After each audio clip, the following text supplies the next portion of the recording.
Sindroma Cotard ose sindroma e kufomës së gjallë. Një njeri që ecën fletë por beson se ka vdekur, që mendon se organet e tij nuk funksionojnë më, si gjaku nuk i qarkullon, se është bosh nga brenda. Kjo është sindroma Cotard, një nga fenomenet më të rralla dhe më të frikshme të psikologjisë.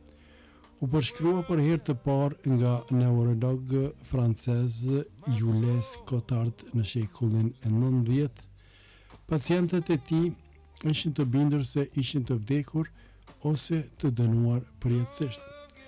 Disa refuzonin të hanin sepse besonin se trupi i tyre nuk kishte më nevojë për ushqim.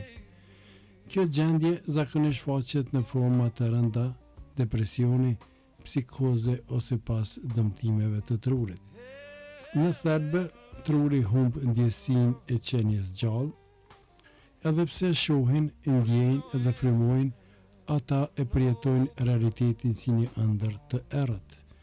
Trajtimi kërkon kombinimin të ilaçeve antidepresiv, terapisë elektrokonvulsive dhe kujdes të vazhdueshëm psikologjik, por mbi të gjitha kërkon rikthimin e ndjesisë së jetës, të kujtimit se janë ende këtu, të gjallë duke marrë frymë. Sindroma Cotard është një dëshmi e trishtuar e faktit se truri kur thyhet mund të bindë edhe për vdekjen tënde, ndërsa ti ende je gjallë. E lexoj Hysni Baliu.